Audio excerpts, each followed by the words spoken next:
Ya, Peraturan Menteri Ketenagakerjaan Nomor 2 Tahun 2022 tentang tata cara persyaratan pembayaran manfaat jaminan hari tua atau JHT menuai penolakan dari berbagai kalangan, termasuk serikat buruh.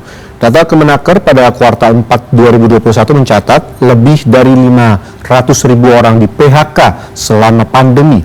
Sebagian diantaranya telah mencairkan uang JHT untuk kebutuhan hidup. Lasmi masih ingat betul bagaimana pandemi COVID-19 menjadi biang keladi ia dan 150 buruh lain di PHK oleh salah satu pabrik garmen di bilangan Gunung Sahari, Jakarta Utara pada April 2020. Bak jatuh tertimpa tangga. Lasmi hingga detik ini belum menerima uang pesangon dan upah proses PHK yang menjadi haknya. Dengan nominal sekitar 100 juta rupiah dari total masa kerja di atas 20 tahun.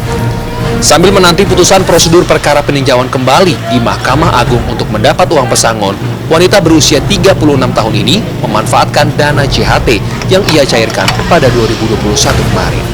Total dana jaminan hari tua yang ia cairkan mencapai angka 40 juta rupiah. Uang tersebut ia pergunakan untuk membuka usaha warung nasi pecel, sewa tempat berdagang, dan kebutuhan sehari-hari. Nggak setuju banget. Nggak setuju.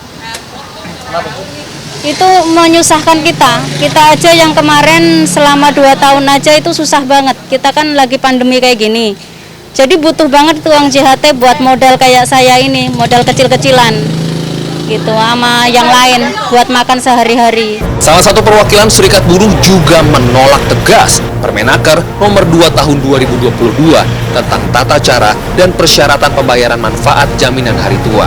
Dari catatan Kasbi, lebih dari 5.000 buruh yang tergabung dalam aliansi serikat mengalami PHK selama pandemi COVID-19.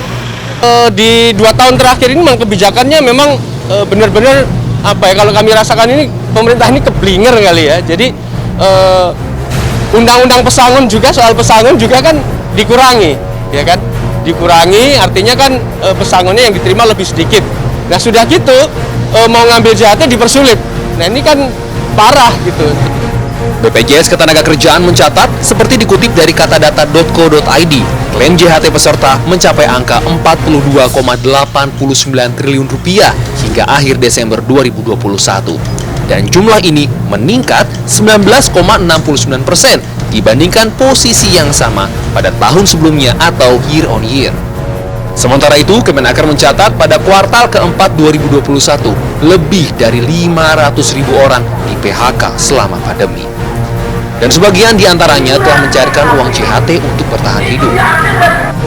Konsultan HRD membeberkan bahwa tak semua pekerja usia produktif yang memiliki pengalaman kerja akan mudah mendapatkan pekerjaan. Sehingga usia produktif itu tetap 35 tahun, tapi kalau kita tidak bisa beradaptasi dengan teknologi zaman yang modern sekarang ini, bisa jadi di usia 36 tahun kita sudah dianggap tidak lagi produktif. Gitu. Jadi memang sekarang itu kita harus betul-betul mau beradaptasi. Terlebih, perkembangan zaman membuat sebagian profesi seakan menghitung hari terganti oleh kemajuan teknologi. Misalnya buruh-buruh pabrik yang biasanya menggunakan tangannya dalam bekerja, ternyata tidak lagi dibutuhkan. Nah, berarti itu juga tergantikan. Jadi kalau menurut saya, efektif dan efisiennya adalah kita harus belajar betul mengenai posisi jabatan kita hari ini apa. Dikutip dari katadata.co.id, BPS mencatat adanya peningkatan angka pengangguran selama pandemi. Peningkatan terbesar terjadi pada warga usia produktif alias usia muda dengan rentan usia 20 sampai 29 tahun. Dari persentase data kumulatif pengangguran di Indonesia usia 20 hingga 24 tahun menyumbang angka 17,66% pada Februari 2021 atau meningkat 3,36% dibandingkan periode yang sama pada tahun yang sebelumnya. Dan usia 25 hingga 29 tahun menyumbang angka 9,27% atau meningkat 2,26% pada periode yang sama. Ini berarti tidak hanya usia yang tua saja, tetapi yang muda juga punya kekhawatiran yang sama, apalagi selama pandemi corona. Dan beberapa di antaranya memanfaatkan dana JHT untuk keperluan hidup dan kembali menjalankan roda perekonomian keluarga sebagai seorang wirausahawan. Lantas, sudah tepatkah langkah pemerintah kali ini? Dan Fernando, Fadli Julian, Jakarta.